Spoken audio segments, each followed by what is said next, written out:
to the stage, creator of The Office and Extras, writer, director, actor, producer, philanthropist, winner of 3 Golden Globes, 2 Primetime Emmys and 7 BAFTAs, all the way from England, Mr. Ricky Gervais!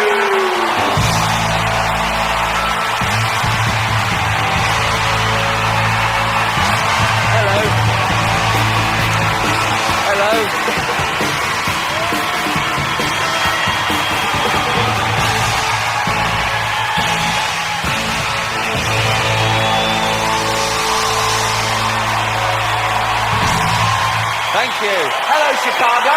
How are you? Wow. Thank you so much. Thank you. That was an amazing welcome. I should explain something straight away. Usually when I come out on stage, it's amazing, okay? I'm doing cartwheels and backflips. It's fucking spectacular, right? But I've hurt my back. That's true, actually. I've pulled a muscle in my spine playing golf. I know what you're thinking. Serves me right for playing such a stupid game as golf. But, no, I've been in agony. I'm actually on painkillers right now. So, no, it's true. If I suddenly start talking like Paula Abdul, you'll know why. I'm not drunk. So, when the doctor, this is true, when the doctor gave me the painkillers, he said, no, you can't drink alcohol with these. And I went, I don't want them then. Anyway, he went, what? I said, give me some you can drink alcohol with. Right? And he went, well, you're not meant to drink with any painkillers. Who are you, my fucking mother? Just... So I've been walking around like the Elephant Man for days, but without the big cock, obviously. I assume he had a big elephant's cock to match the head, though that would make things all right then, wouldn't it? That would sort of balance it out. No, because then he'd look in the mirror and he'd sort of go, oh, no. Oh, look at that fucking head. Oh, hold on, though. What's going on down here? Hey! Oh, swings and roundabouts. Let's celebrate. The buns are on me. So, yeah, that's my problems. I didn't cancel, though. Don't you hate that when an artist cancels? You turn out and goes, concert cancelled due to sore throat. Oh, or I couldn't go on, I was depressed. Oh, poor little artist. Oh, can you imagine the labourer trying that? Turn out going, I've got a little tickle and I'm fed up. Oh, move the fucking bricks, mate. Never cancel. I had a gig in Dublin a couple of months ago, okay, and as you know, Dublin is in Ireland, which is off, it's off the coast of Great Britain. It's not part of Britain, but it's very close. It's sort of like our Cuba, I suppose. It's like...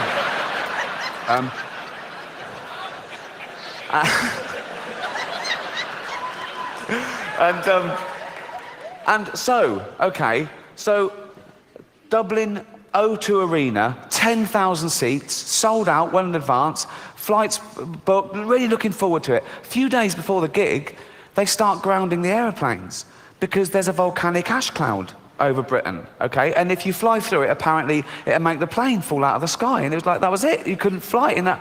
I mean, a volcano goes off in Iceland and we can't, what's the point of Iceland, really? You know what I mean? What are they, just fill in all the volcanoes with concrete, okay? Just, in fact, tarmac the whole country and make it a car park for real Europe, because it's a waste of fucking space, okay? And so, I'm thinking, well, I've got to get there. I can't cancel. And there were sort of pop stars and people coming over from America, and they were cancelling their flight because they couldn't get in and out. I thought, I can't. So I hired a helicopter to and from Dublin. It cost me £12,000, right? Just because I couldn't bear to let anyone down or take the ferry. That was... they were still running, sure. But that would have meant mixing with the general public, and I don't... This is about as close as I ever... No. So, I don't know if you're affected by the volcanic ash cloud, but I had friends that were stuck all over the world, and they missed weddings and funerals, and they had to put themselves up in a hotel for extra days that they hadn't budgeted for, and they couldn't get their money back because the airlines were saying, no, we can't pay you because the insurance companies won't pay us because they're saying it's an act of God. Well, what isn't an act of God? No, if you believe in God, that's sort of a definition of him, isn't it? That he does everything. Isn't that right? Everything is an act of him. He's all-powerful, he's everywhere at once. He invented everything. There was nothing before him. He invented time, everything. He's across it all, okay? He doesn't miss a trick, and he's not absent-minded. A volcano going off isn't like him going, fuck, I left the oven on. You know, it's... And who are these insurance companies that can decide what is and isn't an act of God? How do they know, okay? Have they got a hotline to God? They called him up, do they? Ring, ring, ring, ring. Hello? Could I speak to God, please? Speaking. Oh, I didn't think you'd answer the phone yourself. What do you want? Oh, that volcanic ash cloud. Was that you? Yeah. Yes, that was an act of me, all right. So I shouldn't pay out. No, don't fucking pay him a penny, son. No. Brilliant, brilliant. While I've got you here, did you make a tree fall on Steve Baxter's car? There's a lot of Steve Baxters. Steve Baxter, 2 Acacia Road, Hounslow. It happened at 2:15 on the 3rd of June this year. 2:15, 3rd of June. No, that wasn't me. I was in Africa that day giving AIDS to babies.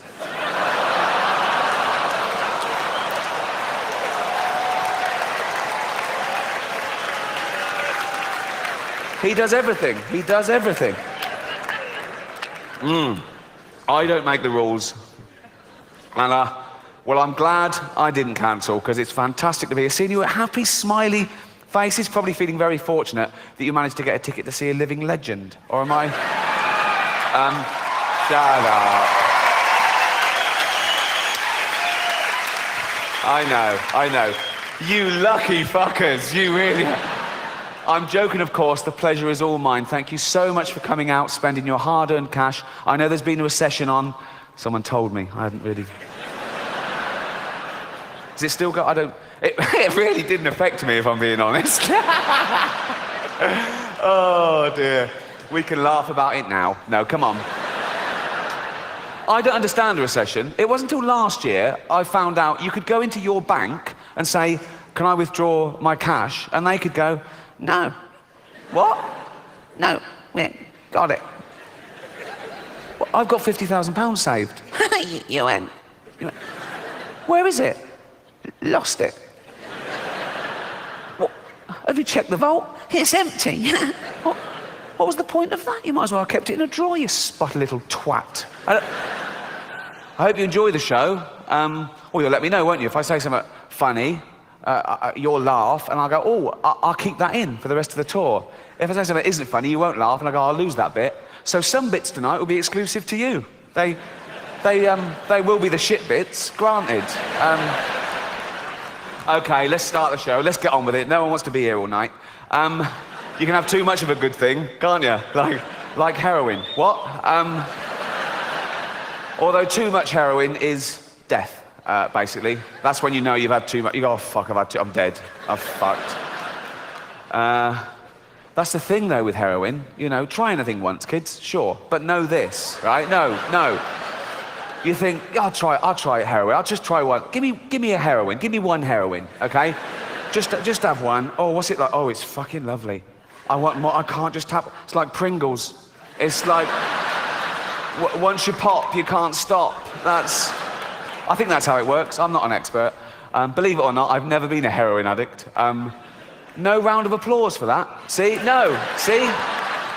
No round of applause for never having been a heroin addict. If I then come out here and go, yeah, I used to be a heroin addict. I used to mug people and shit myself in doorways, right? But exactly. Oh, yeah. Yeah.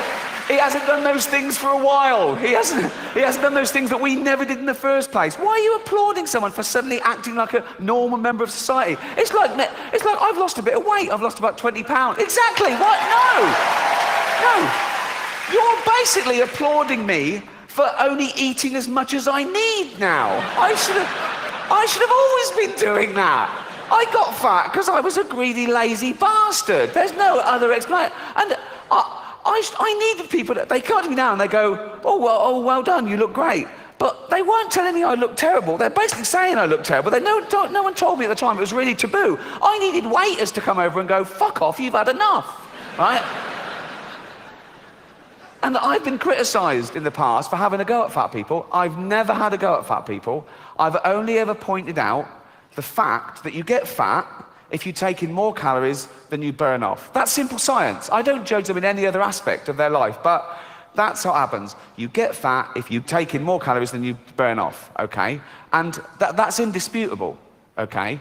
Now, the thing is, people think I'm having a go. I'm not, because I don't judge them. If I see a fat person, I don't make assumptions about him other than how they got fat. And, this is the other thing, wait, right? Not only is that what makes you fat, people know that's what's making them fat. No one got fat behind their own back.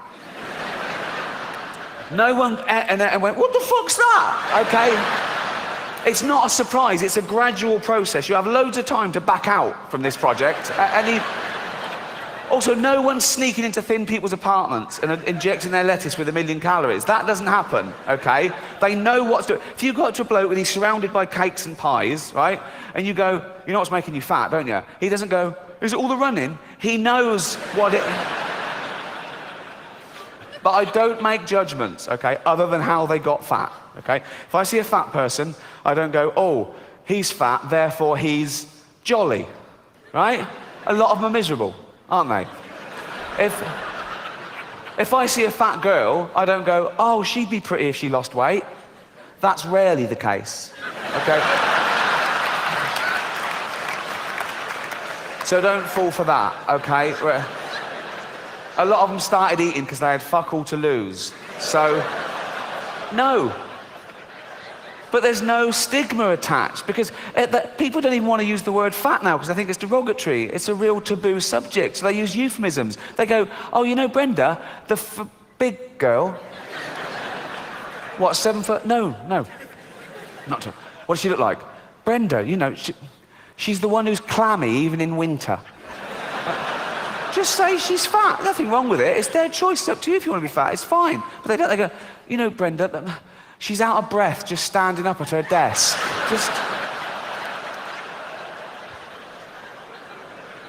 But even though it is their own fault, and it is their own fault, I feel sorry for them, right? No, I do. Particularly fat women, because fat is a feminist issue. Men get fat and we just go, fuck it, all bought and paid for, you know.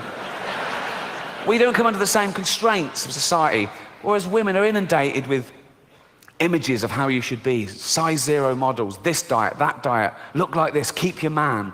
And they make such an effort, don't they, fat girls? They've always got lovely hair, aren't they? They're always having their hair. They've all got lovely hair. Always got lovely hair. Always got those lovely false nails, haven't they? They make an effort. Anything but jogging, right? They love high heels, don't they? They think it makes their legs look less... It doesn't. It just... You can just hear them coming now.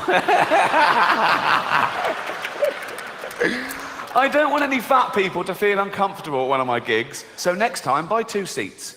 I'm joking. I'm joking. Shut up. I'm not having a go. I'm just pointing out, you know... I was listening to the radio in England a few weeks back, Radio 4, quite highbrow. There was a discussion about political correctness. My name came up straight away, right? And there was this woman on there going, oh yeah, well it's not right. Ricky Gervais, he makes jokes about fat people. He wouldn't make jokes about gay people, would he? And being fat is like being gay. What? No, it's not. What? You can't choose your sexuality. As we've established, you choose whether to eat too much or not. You know, with your sexuality, you're born, you grow up, you discover you like same-sex relationships, and that's it. You're gay, okay? For being gay to be the same as being fat, you'd have to be born, be straight, grow up knowing you're straight, but gradually and consciously wean yourself onto cock.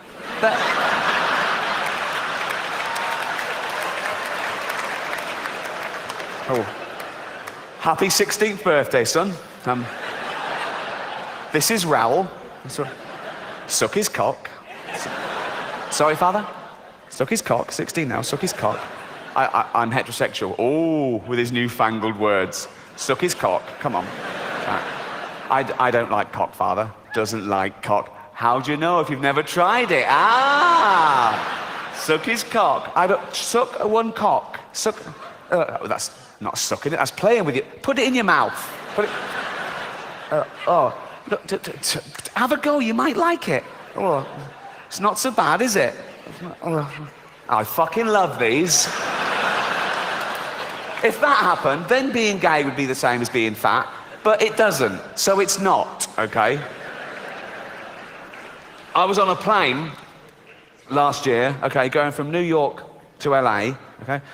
And me and my girlfriend were one side of the plane, there was the aisle, and the other side, there were these two huge fat women, okay? Proper fat. One of them just got on and went, "Can I have a belt extension?" "Yeah, of course you can, you've earned it," right? So, proper. In fact, I was thinking of calling the pilot out and going, should one of us swap with one of them? Otherwise, we're just going to Canada. Do you know what I mean? And one of them was even fatter than the other one, okay? And she was there, and she'd got on the plane with one of those takeaway buckets of fast food. Bucket. I mean, there's your first clue. When did that happen? When did fat people just give up? When did they go into a shop and go, "Oh, fuck it, just treat me like a farmyard animal"? Really? Give me it in a bucket. In fact, just strap it to my fucking head and I'll just... A bucket? Really? You want your meal in a bucket? Yes. Right? So, she's there and she's chowing down, right? And I swear, she turns to her fat friend and says, "This is the best fried chicken I've had all day."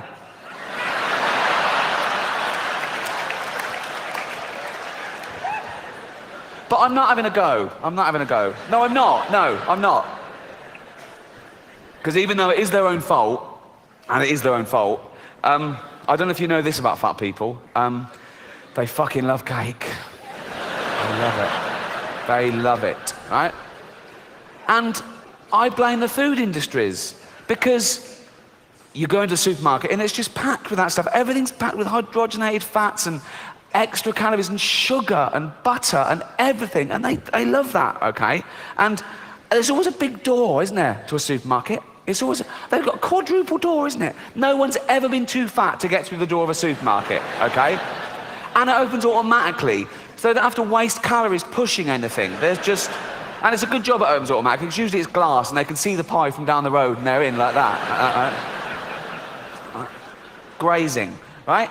So, I say, keep the big door, sure, keep the big door. Come on, fat people, come in you go. But when they get in there, it's all fresh fruit and veg. It's all whole grain, it's all stuff that's good for you, okay? Of course they'll be confused at first. They go, well, that's not real food to them. They think Brussels sprouts is packaging, right? They're looking, where's the cakes, where's the cakes? The cakes are over here, but the cakes are through a different door. But this door is human-sized, okay? So now they go, "There's the cakes." They go, "Oh fuck, I can't get in. I can't get through the fucking door. I can't." And they're starving. They go, "Oh God, what's this? I got to eat some. What's this? A banana?" Like, and they go like, "Oh no, I still can't. Back and have a carrot." They're back and forth for days, and the fat's falling off them. Soon they can slip through the door and have a cake. They can't get out again. No, but I mean. But we've got to do something, we've got to intervene. And people say, no, it's nothing to do with you, it's up to them, it's their body, it's their life. And that's true, but we don't say that about wearing crash helmets. Or if you've got a heroin addict in the family, you don't go, "Oh, it's his life, he loves heroin." You know, you go, "No, you've got to stop this, please don't die." And you get him and you throw him in a cupboard for 3 weeks or something. You can't throw a fat person in the cupboard, you'll be back in like me, but you know, heroin addicts, they don't weigh anything, you can throw them around willy-nilly, right? But, in fact, when they're lying there with a needle hanging out, you just get the needle and flick, and they just go into the cupboard like that, okay? Fat people, you've got to lure them in. A little trail of chocolates, and they just follow that anywhere, like that. But we've got to do something, because 1/3 of the world are obese, and 1/3 of the world are starving. The fat ones are eating the skinny ones' food, basically. I know most of the skinny ones are in Africa, so out of sight, out of mind, I know, but no, I can talk about Africa like that, because I'm from Britain and we used to own it. We did.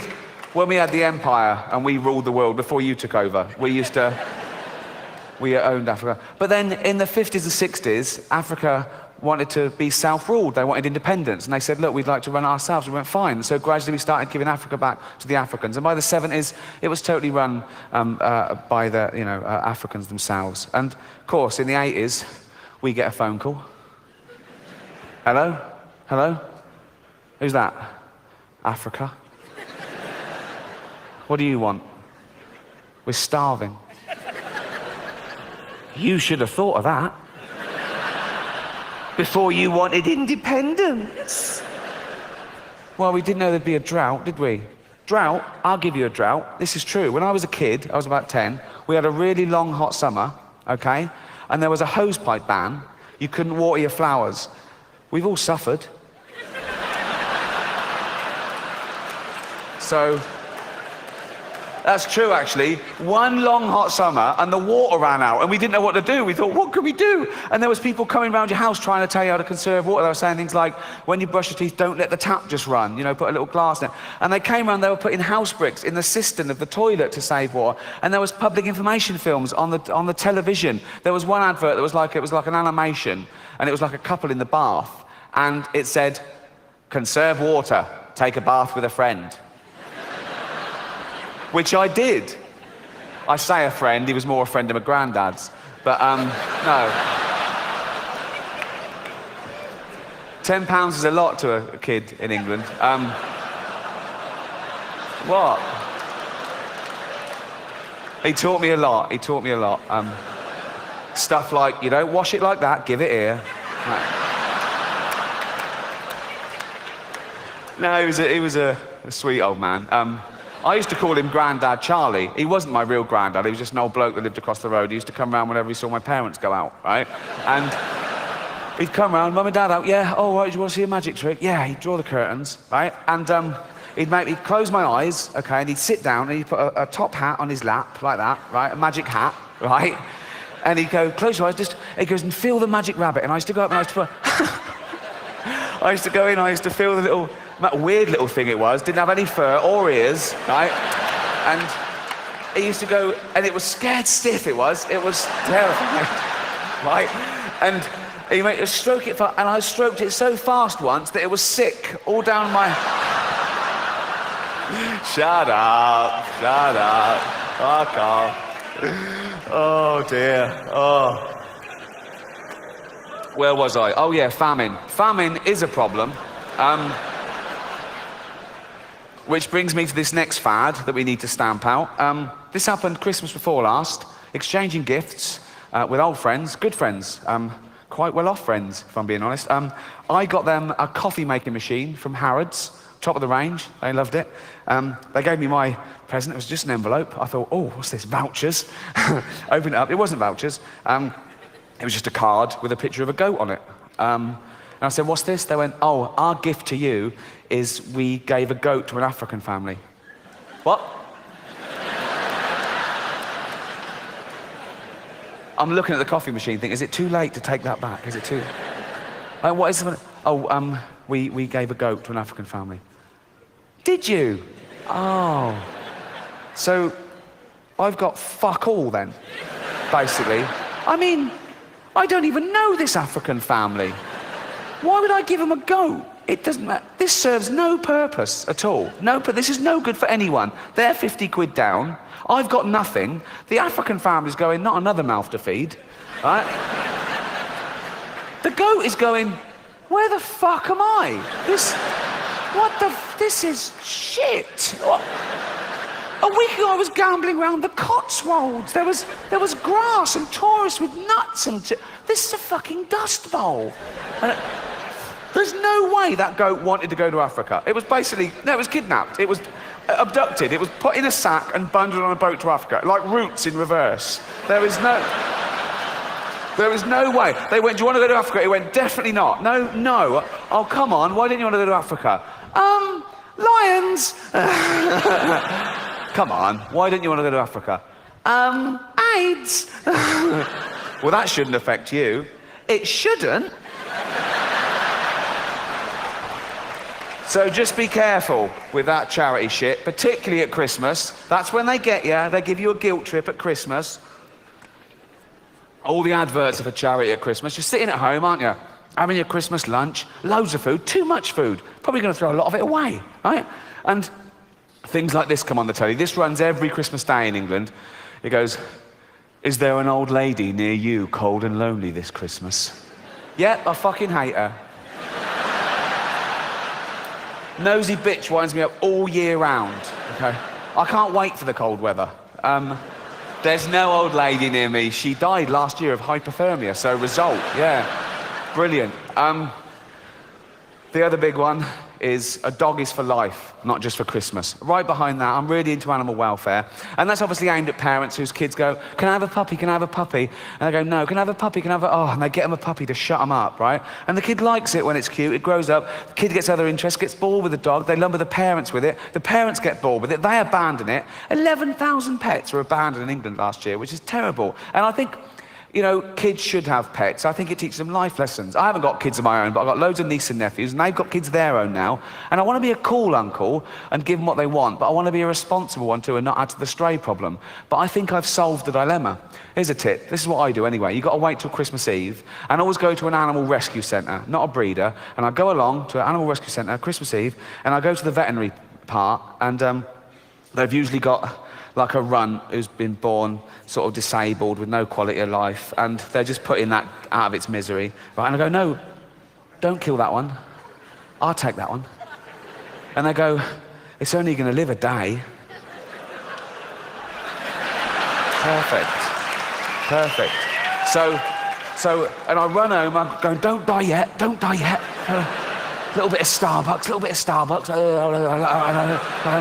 And I rush in, I call my niece, she comes running, "Uncle Ricky, got you a puppy." "Oh, Uncle Ricky got me a puppy." "Yeah, your best uncle got you a puppy." "Yeah, go and play with it, quick. Go and play with it."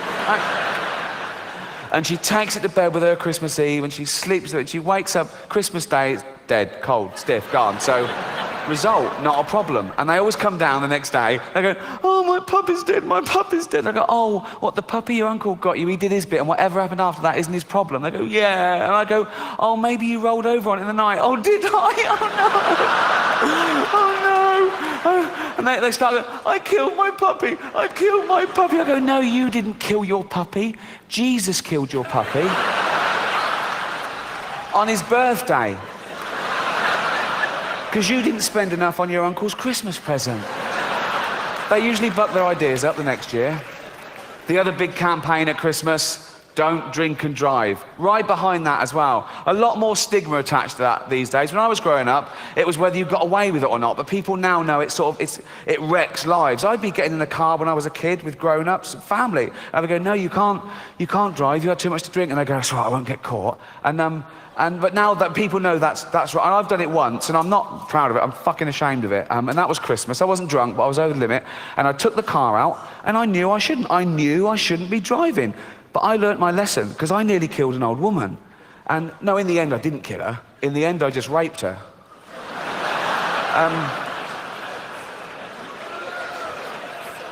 But as I say, nothing came of it.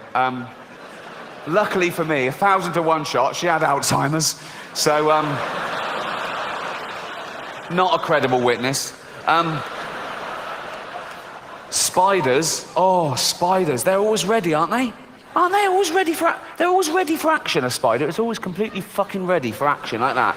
Always ready for action, always. I mean, some animals are sometimes ready. You startle a cat and it'll go, "Oh," for a few seconds, and it goes back to chilled. Most of the time, a cat is just laying on the floor, innit? Just on its side, all 4 limbs just stretched out in one direction. You will never see a spider like that. You will never see a spider just lying on the carpet, right? Its head down and all 8 legs just stretched out like that. They're always ready, okay? They're always ready in every direction, like the fucking Matrix, like that. They don't have to turn, they've got 10 eyes, 8 legs and 10 eyes. It's over the top, okay? And they're even ready when you don't think they're ready. You can see an empty web, okay? And you go, "That spider's not ready." "No, touch the web." "What?" "Touch the web." And it's there. I fucking hate them. 37,000 different species of spider.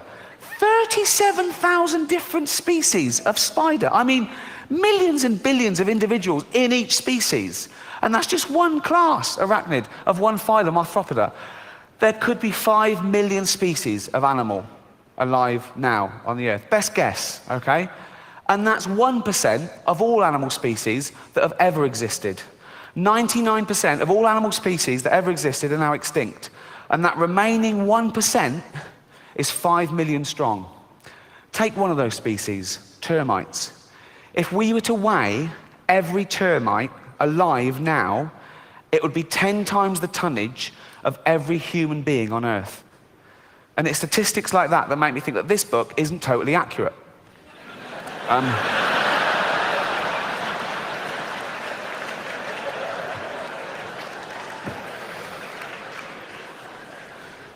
It's the Book of Noah,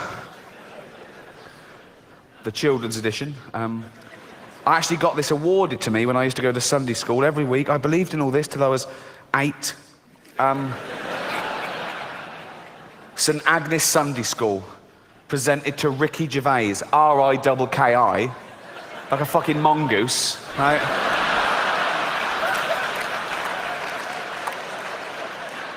For regular attendance, not even for being good at anything, just for turning up, right? He's always here, give him a prize, he'll be back. Thank you, thank you. Let's have a look at the evidence. Long, long ago, when God first made the earth, I'll let both those points go, we haven't got time. Right. Long, long ago, by the way, according to the Bible, is 5,000 years. According to the Old Testament, the earth is no older than 5,000 years old, okay? It's actually 4.6 billion years old. Let's pop that in, pop that. 4.6 billion years ago, when God first made the earth and sky, all right, don't big it up, it's like, it comes as a package, really, doesn't it? I mean, do you know what I mean? The sky was never an optional extra. It's like, made you a planet, I can't breathe. Would you like an atmosphere? Of course I fucking would. So, well done, but everything was peaceful, everything beautiful. God made human beings too, and he wanted them to be good like himself. Arrogant. Right. But very soon they wanted their own way. They would not listen to God. They became wicked and did wicked things. Look at them doing wicked things there. You don't get much more wicked than that, do you? Fuck off. Oh, fuck off, wicked. Really. Fuck off, wicked. Really. Ah. God just looking on. Oh, carry on. See what happens. See what happens. Oh, see what happens. Yeah. Oh, see what happens. Bloke there running off with a big bag of money. Don't put it in a bank, you cunt. Right. God looked at them and said to himself, they are so wicked, I will have to wipe them off the face of the earth. Really? Really? Straight to genocide. What happened to 1 verbal and 2 written warnings? Straight to the annihilation of the entire human race because of fatty yellow trousers picked someone's nose. Really? Fuck. Anger management, man. Just calm the fuck down. Let's talk about this. Wow. I read that to Carl Pilkington, right? Who is, yes. Head like a fucking orange, I know, yeah. And I read that bit to him. They are so wicked, I'll have to wipe them off the face of the earth. And Carl said, he sounds gay. I said, what do you mean? He went, some gays are a bit like that. He thought God was like having a hissy fit. Like he's like, no, they treat me like a bastard, I'm going to treat them like a bastard, I'm going to show them, I'm going to wipe them out. I said, Carl, God is not gay, okay? Read the Bible, he hates them.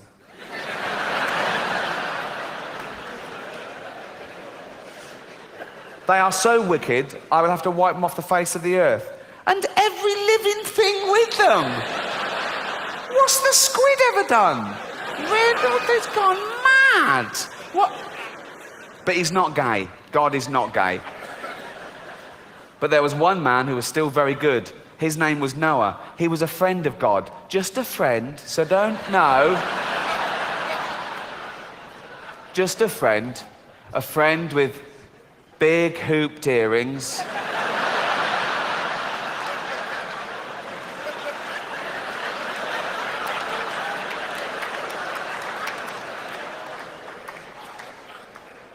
Rouge.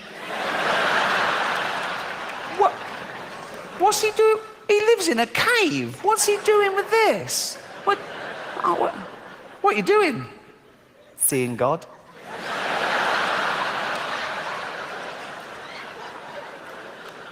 You never know. Handlebar moustache. Holding God's hand. Who's wearing a blouse?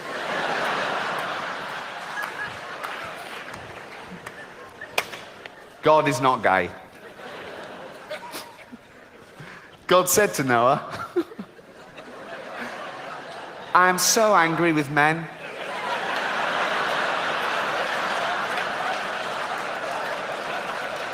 You mean men and women? Whatever. I am so angry with men that I have made my mind up to destroy them all. I have stretched my bow in the sky. It is a rainbow. That's got to be the world's first pun, hasn't it? It will make so much rain pour down on earth that everything will be drowned, but not you. I want you to build an ark. It must be like a big boat with 3 decks and a roof over it. Yeah, I know how to build a boat, mate. And you will make a door in the side of it. Do you think I'm a complete idiot? I know. Noah did exactly what God told him. And then God said to Noah, now, okay, now this is aimed at children, admittedly, but it's taken from the Old Testament story in the Bible. But I don't think the author of this book is a zoologist. As we've said, there could be 5 million species of animal. I don't think he knows them all, the way he backs out very quickly in this next sentence, okay? I want you to take 2 of every kind of animal with you into the ark. 2 lions, 2 tigers, 2 elephants, and so on.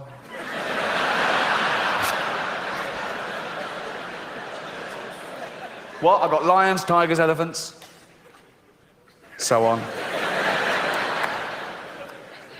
On you go. Look after them well and keep them alive. And Noah did what God said. Now I want you to study that scenario. Okay, so God is angry with mankind. He's fed up with them. They're wicked, right? He's going to wipe them out and just start again with Noah and his wife. He's angry with the animals too, for some reason. So he's going to start again with just 2 of each species. He calls a flood. They build an ark. Noah goes, right, 2 of every species. 2, just 2. Right, quick. First 2. Oh, there's a stampede. 2 elephants. 2 toucans. Just walking.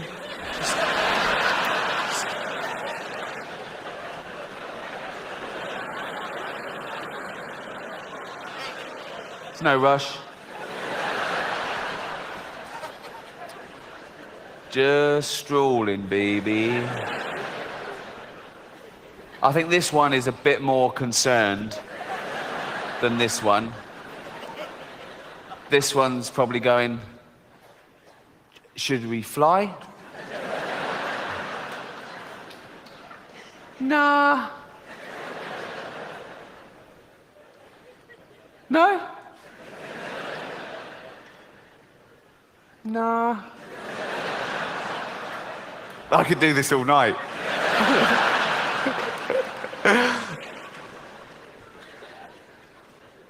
No?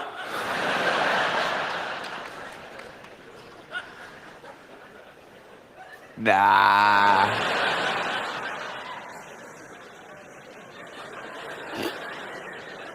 Sure? Yeah.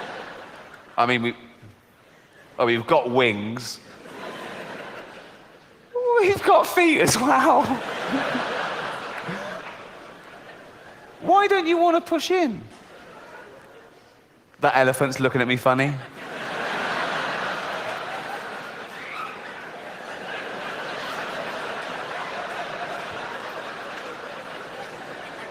Yeah. I fucking am. If you try and push in, I'm going to stamp on you, you big-nosed twat. Hold on, who are you calling big nose? What do you mean? No, just pot calling kettle black. What the fuck does that mean? What does pot... Well, you know, if a pot's... I'll forget it. I can't forget it, I'm a fucking elephant.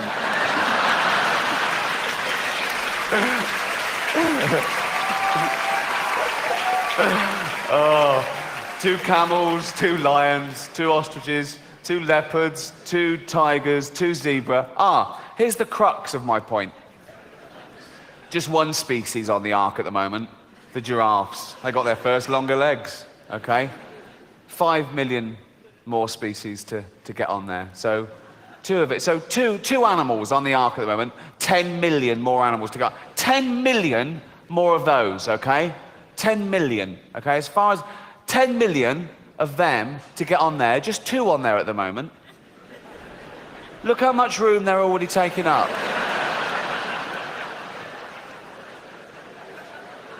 It's at a 1/3 capacity.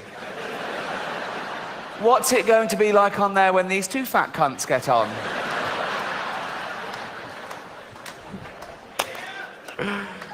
Then God bent the bow of his anger and the rain came flooding down, covering the earth with water. It rained for 40 days and nights. The flood water rose higher and higher until it covered the tops of the highest mountains. Every living thing was drowned except Noah and the animals in the ark. And the fish. They were fine, weren't they? They were fine. They were loving it. They were better off. In fact, all the sea creatures. I mean, mountains underwater, their domain had increased like 10-fold. Also, it's so much more interesting. You've got crabs going, I'm on a fucking mountain. This is amazing. I never want this flood to... I've never been up here before. I think of that when you see on the news, like if there's a little village in Gloucester flooded or something. And it's really sad. You see people, they've lost their homes and they're in dinghies and they're carrying their pets. And you see a little row of antique shops completely underwater. And I think of a fish just looking in the window of that antique shop for the first time.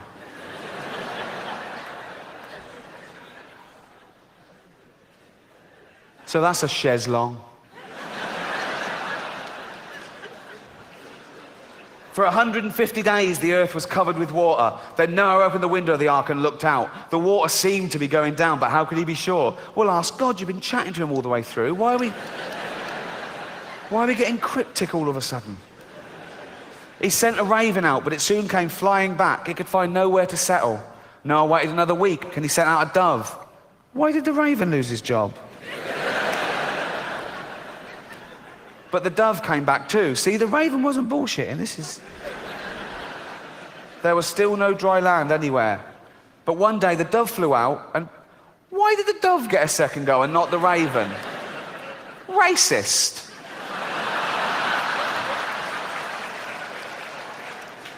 But one day the dove flew out and brought back a green olive branch, and Noah knew that God was no longer angry.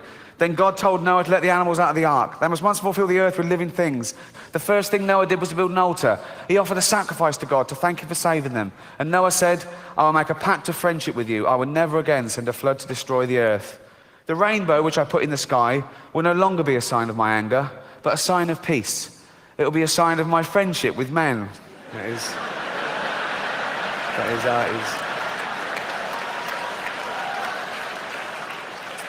That is how it is used today. They took it literally. It will be a sign of my friendship with men, which begins today, and which my son Jesus will one day prove by shedding his blood for men. Who? You'll see. There wasn't a teaser campaign in the Old Testament. Coming soon, the sequel. And so when you have done wrong and you are feeling very sad about it, think of the rainbow and the peace which God wants to put into your heart. He has promised to be your friend, promised to be his. And that's just one of 12 in the Dove Book series. I've only got one, number 9 now. Although I think my favourite would be number 8, just from the title, Jesus and the Cripple. Thank you. Cheers. Oh.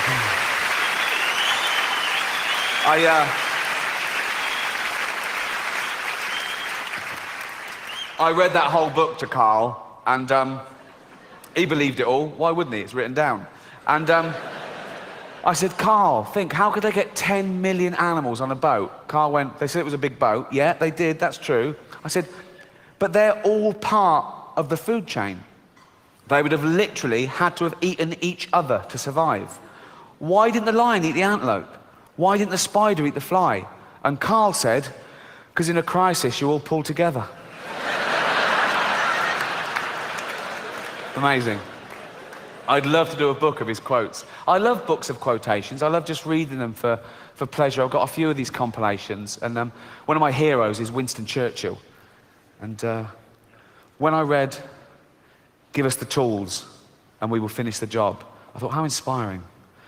And when I read, "Never in the field of human conflict was so much owed by so many to so few," I thought, how patriotic. And when I read, "It is a good thing for an uneducated man to read books of quotations,"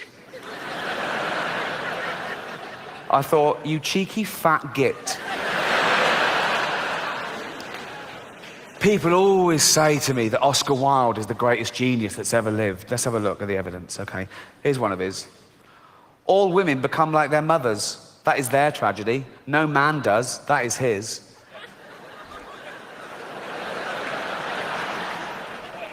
That sounds a bit gay to me. Just... Give me another go. Here's another one. "I couldn't help it. I can resist everything except temptation." That sounds gay as well. I think... I want to start that with an ooh. I want to go, "Oh, I couldn't help it." Do you know what I mean? And I want to end it with, "I can resist everything except temptation. Chance to be a fine thing." You know, And when he went through customs in New York all those years ago, and the customs officer, just doing his job, said, "Have you anything to declare?" Oscar Wilde famously said, "Nothing but my genius." Ooh. Wasn't witty. I bet he planned that. I bet the first time he went through customs in a foreign country, he was all, "Yes, sir, no, sir. Anything to declare?" "No, thanks." On you go, "Oh, I just thought of something fucking brilliant to say." "Oh, I'm always doing that. Excuse me, can I go back to it?" "No." "Oh." You had to wait weeks in those days, back on the boat to England, just thinking, all right, if they say that again, anything to declare, "Nothing but my genius, I'll be in a book of quotations." All right. He gets there again, weeks later, finds the same bloke, goes up to him. Bloke goes, "On you go." "Didn't even fucking ask me that time." "Excuse me, I didn't ask me if anything." Random. Fucking random, right? Back on the boat, 3 weeks later, gets there this time, finds the same bloke. This time he's starting looking shifty, so he gets picked out like that, right? Bloke goes, right? "Did you buy anything?" "That's not the question." "Say, have you anything to declare?" "Okay, have you anything to declare?" "Nothing but my genius." "Who's the butt plugs?" "They're mine."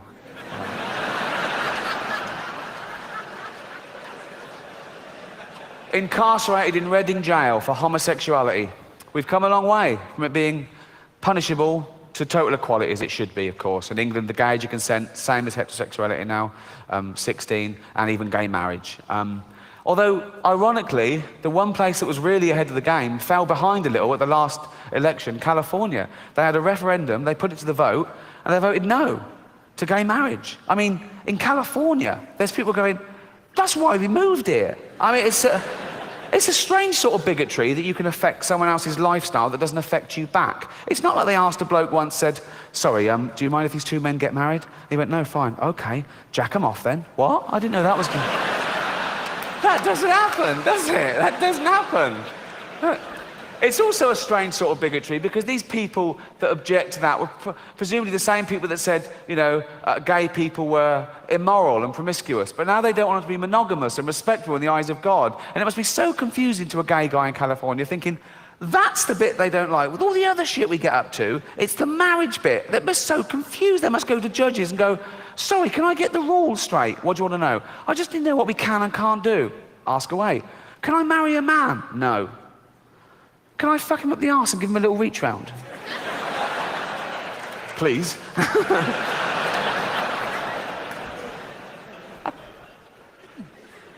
"Can't marry him?" "No." "But and the little... Can I...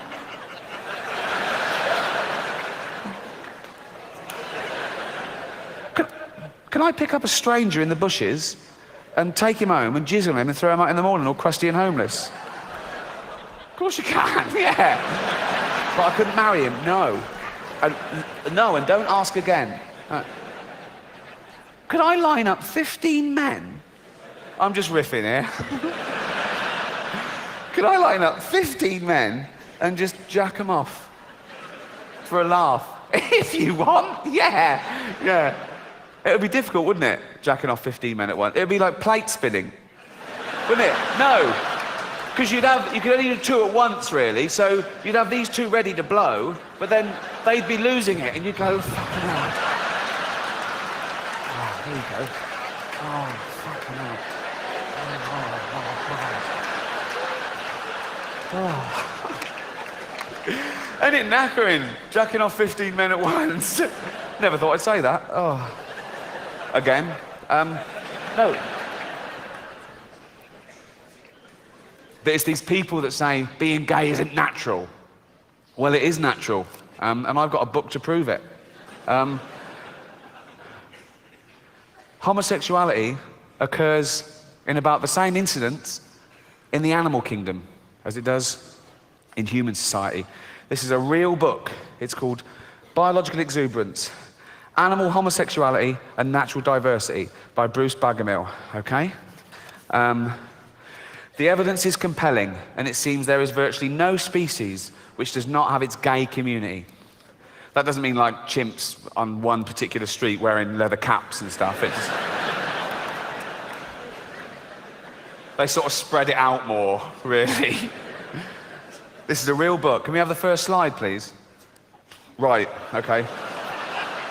Right. This is a real book, okay? Right? Absolutely real, okay? Two male stump-tailed macaques in mutual fellatio. They're sharing it around. Next slide. Okay. A male squirrel monkey, right, performing a genital display toward another male. He's just going, what do you think of that? And this one's going, what? Suck it. Look at his little hand. Why? Because we're gay. I'm not, you fucking are. Look at the way he's holding him, and he's got his leg up for extra purchase. He's gone, get in there, get in there, get in there. Look at him. Can you imagine my face when I discovered this book?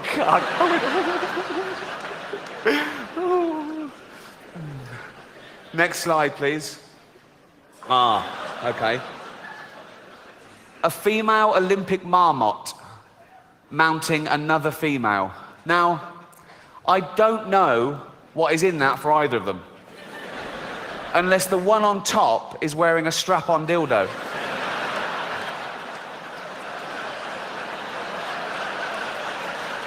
One more slide. Oh, this is a doozy. Okay. Two forms of copulation between male dolphins. Genital slit or anal penetration above, and below, blowhole penetration. Oh yeah. Oh yeah.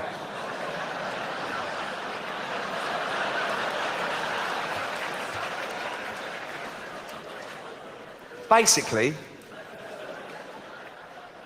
he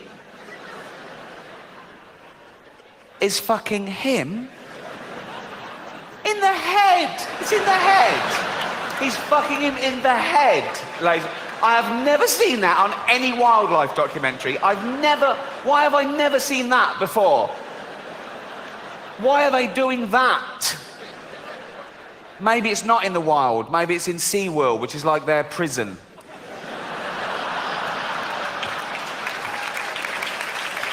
And they're going, fuck's sake. They put in two males. Some people think we're fish, we might as well fucking do it, okay? I mean, look at his face.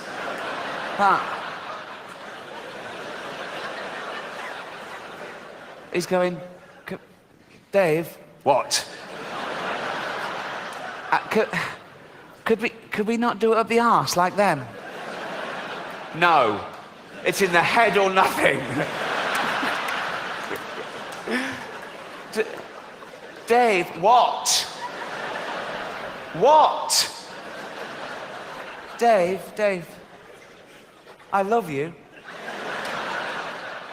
But I can't fucking breathe.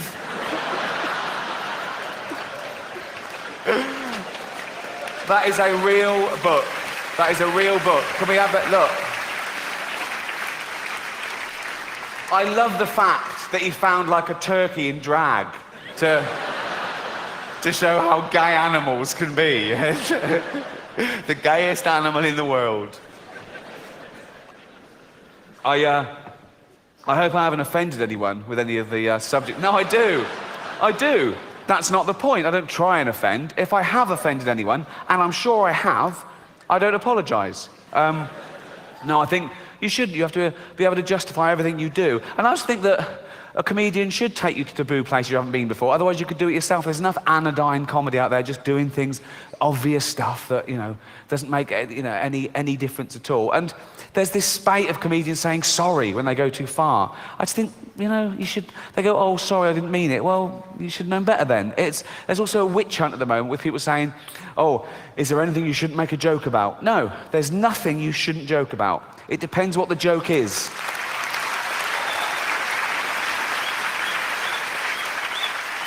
Comedy comes from a good or a bad place, and it's for you to decide what that is. And I think that there's a big debate about sick jokes, or comedians doing sick jokes. Now, the thing about sick jokes, when we tell a sick joke, it's with the express understanding that neither party is really like that. I wouldn't tell a sick joke to a known pedophile. I wouldn't go, here, mate, you're going to fucking love this more than anyone, son. Do you know what I mean? And I've never been in trouble for anything I've said in my professional career because I refuse to apologise. What can they do to you? You know, growing up, you know, you try things out and you get taken the wrong way a little bit. Not like the dolphin. I mean, you know, not. When I was about 23, 24, me and my girlfriend met up with this other couple. They'd moved down from the north of England to London. They used to come in the place I used to work, and we had a couple of drinks with them. They were cool people and they're fun. And after we'd met them a couple of times, they invited us to a party at their house. We went along. One, it was a dinner party, which they hadn't warned us about. But two, it was for their family that had come down from the north to see how they were getting on. And it was both their parents and grandparents and great uncles, average age about 85, right? And I think we were an afterthought. We thought, oh God, we don't know anyone our age. Oh, that Ricky and Jane, right? So we went along, and we were still getting to know them, so we just spoke to them all night. We didn't really mingle with the older people. And as I say, we use comedy as a sword and a shield and a medicine, but usually as a getting to know you, okay? We use comedy to break the ice. Are you like-minded? What can you take? What do you like? And I've always sort of pushed the boundaries a little bit to try and make people laugh at things I didn't think they could. But, you know, but then, you know, everything turns out okay, I suppose. And I started off lightly. I told this joke. Why did the little girl fall off the swing? Because she had no arms. Yeah, sweet. And they laughed a little bit louder than that. There was only two of them, so thanks, right? No, so I thought, okay, they get it. They like, so, and so you up the ante a little bit. I don't you push. And I told this joke. Oh, I need a drink. Start the car? Seriously? Right. I told this joke. Made sure the old people couldn't hear like that. I went, okay. Father, sitting at home, just reading the newspaper. This little girl comes running in. She's only 6. Hello, darling. Hello, Daddy. You've been playing? Yeah. In the park? Yeah. With your friends? Well, until the man came along. Till the man came along? Yeah, a man came along, and he asked my friends to leave, so it was just me and him. Darling, come over. Whatever happened, none of it was your fault, okay, darling? None of it was your fault. But tell Daddy every detail. What happened? He took me behind a tree so no one could see what we were doing. Oh, God, darling, and then what happened? He took my dress off. Oh, God, what happened next? What happened? He took his thing out. Oh, God, darling, and then what happened? Nothing, that was it. Oh, well, make something up.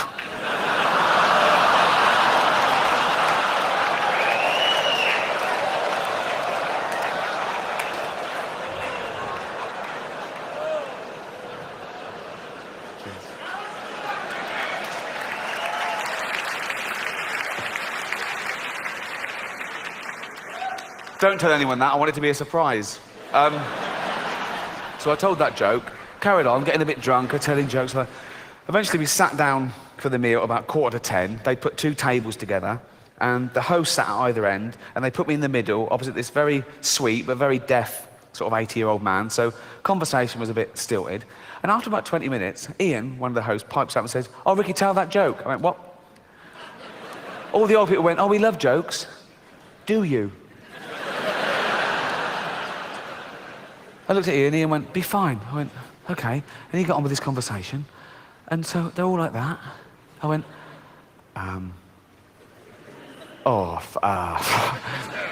father sitting at home reading the paper.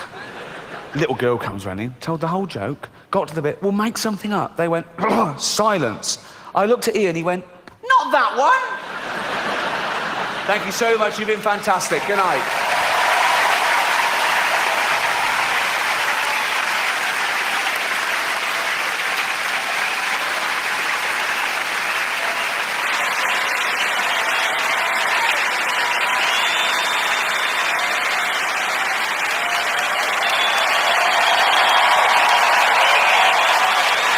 Thank you. Thank you very much. Thank you so much. Cheers. Thank you. Fantastic. Thank you so much. I fucking love Chicago. Isn't it brilliant? Isn't it amazing? I've had just the best time. Thank you so much. I'll tell you, I'd risk coming again through volcanic ash clouds. Anything to go. It's fantastic. Terrorist attack. I've actually always been a nervous flyer, to be honest. And I flew a few weeks after 9/11. And after 9/11, the world went a little bit crazy. You know, understandably, the rules changed, and there was a lot of anger and fear and confusion and finger pointing. And I'd always consider myself quite a rational, liberal sort of guy. And I tried to remain that way after 9/11. And even in in the pub with mates, I'd be the ones going, "No, you can't say that. No, that's a generalisation. That's ridiculous. No, that's unfair. You can't tar everyone with the same brush. No, it's still the safest form of transport. It's 16 million to 1, the chance of trying to be rational." That's in a pub. When I'm flying, it's more like, "Check him again. Can we check him again?" He's getting on this, but do you mind if I check him? Can I just... And after 9/11, with all the checks, I still tried to remain sort of rational and philosophical. I was thinking, right, it's harder now than it ever was to get a bomb on the plane. This is, the restrictions are tight. It's safer now. And then I found out that a terrorist doesn't even have to get on the plane now with a bomb. They found heat-seeking missiles, and they could just park up in some sort of lay-by and take the plane out within the first 10 minutes of takeoff. So now I'd be on the plane going, right, we're out of range. Who's got the bomb, right? And as I say, I flew a couple of weeks after 9/11, internal flight, and we were up in the air. I'd done the thing, right, we're out of range, right, okay, right. And I was still a bit nervous, and I said to the air hostess, I said, "Have you got any magazines?" Think of this. She said, quite loud, quite blasé, she said, "No, honey, we've got no magazines. We've had to undertake severe cutbacks because we're one of the companies being sued over 9/11. One, don't mention 9/11. Surely a new rule book went round. Don't mention 9/11 when you're handing out the coffee. Just, you know what I mean, right? Two, don't say severe cutbacks. Severe cutbacks. If someone says that, I don't think of magazines anymore. I think of a bloke in an aircraft hangar earlier that week going, "Do we really need all these rivets?" It's just... What terrible bedside manner. I mean, I take first-class flights everywhere. I know you wouldn't have it any other way. I'd do it for you, really. Some of the flights I take cost £10,000, okay? And for £10,000 in a disaster, I expect the front end of my plane that I'm in to gently break off and float down to a desert island. It doesn't. I'll die with the rest of you fucking losers. That's not fair, is it? I know you tried to save me, but you couldn't. We'd just be on the news. I'd probably the only one get name-checked on the news. You'd be 230 others, but which is some consolation. But anyway, so, okay. Once I was flying back from New York, okay, 9:25, a Saturday night, JFK to London Heathrow. BA, first class. Okay, now, this is my point. It's fear that threatens rational thought, I think, okay? I'm there. Now, the whole week leading up to that flight, I don't know if you remember it, or it's happened more than once, I don't know, it was a couple of years ago, on every news channel in America, there was a rolling ticker tape that said, America on red alert. We've had intel, there's going to be another 9/11 in a major city, probably New York or LA, okay, this weekend. Do not fly unless you absolutely had to, right? I had to, I was filming. And, right, so, I'm the only one in the first class lounge, okay? And I still tried to remain rational. I was thinking, no, it's safer now. Everyone's looking for a terrorist today. They'll leave it till Monday, right? And then it happened, the thing that threatened my rational thought. I had a bit of a mini breakdown. Into the first class lounge, about 30 minutes before boarding, came this guy. I don't know whether he was North African or Middle Eastern or Asian, but he had all the gear, right? Beard, steel attaché case, okay? And here's your middle class sort of liberal. I went,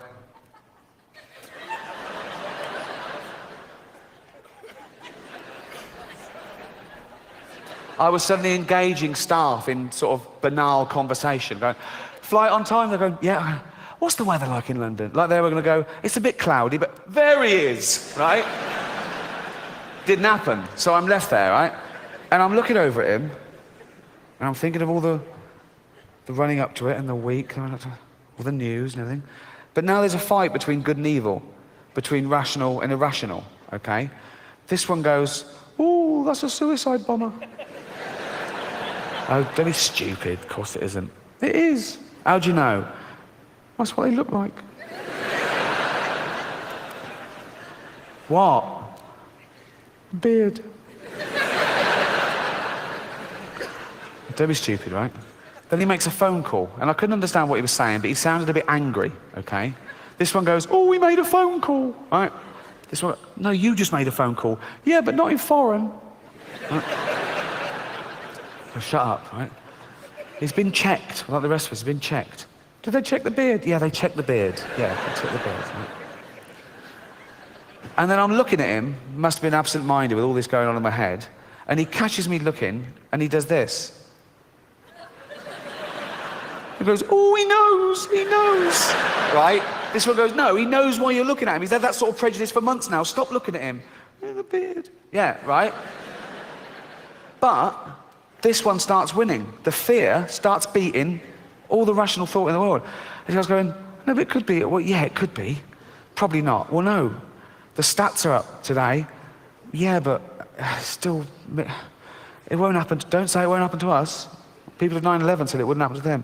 Yeah, but all the tests, yeah, well, they find new ways of getting through our detection, then we have to up again. Yeah, you're right. And suddenly I thought, oh my God, this is it. This is it. And that wave of nausea, and you suddenly realize, oh my God, I'm witnessing this. This one goes, okay, right, let's report him. This one goes, no. Why? In case someone thinks we're racist. No, fuck that. Let's report him and be a wrong, embarrassed, live racist, just in case, right? And I go, no, so I don't. And so now I think he is a suicide bomber, and I think I'm going to get on the plane and die, but I'm not going to do anything about it. And I'm nearly in tears. And all this happens in a few moments. And I look over, and he's joined by his wife, who's got all the gear, and his two little girls, okay? And I suddenly go, oh, of course he's not a fucking suicide bomber. If you're off to see 72 virgins, you don't take the wife and kids along. Right? So, no, true. And I got on the plane, and of course he wasn't a terrorist, and I was sort of a bit embarrassed, and I saw the funny side of it, and I was relieved and everything. And he was a businessman and a family man. He was playing with his two little girls who kept running up and down and banging into my chair. He wasn't doing anything about that at all, okay? Nothing about that at all, okay? And he was sort of chasing them, and they were squealing really hard, going through it. After half an hour, I was hoping someone would blow the fucking plane up, to be honest. But a really weird thing happened during that period. I got so paranoid about terrorist attack that I started taking private jets and helicopters everywhere just because I was so rich. No. No, again, my philosophy was, I'm the only person on this plane and I definitely haven't got a bomb. So we're all right, you know. And I was taking a helicopter one day and I was waiting on the helipad, okay. Rewind 2 days before that. I'm at home, having my cereal, my Cheerios, and there's a carton of milk there with the missing person things on the back. And I've seen 1,000 of them, okay? This one was slightly different because it was a missing child, which is always sadder. Well, no, it's sad when anyone goes missing, but presumably because of her age, this was an abduction and, you know. And it was also the language, it was a plea from the mother. And it was the wording. She just said the name of the little girl, which I won't say, I remember it, and the day and place where she was last seen. And she just said, 5 years old, blonde hair, blue eyes, always happy, please help me. And it must have stayed with me. 2 days later, I'm there, it's like a wharf development, waiting for this helicopter. And I'm looking down onto sort of some disused sort of warehouse space. And looking one, right? And someone had put up a brown blanket with this duct tape, okay, as like a curtain. And it had fallen away. And I can see in, this is a true story, it's an empty room, apart from a mattress, and on the mattress is a little girl with her hands tied. And my fucking heart, 5 years old, blonde hair, blue eyes, always happy, crying her eyes out.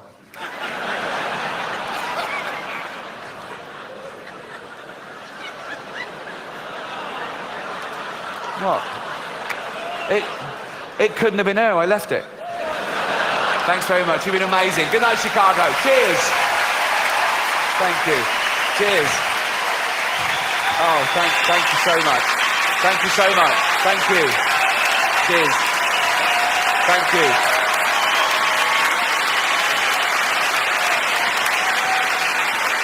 Cheers, everyone.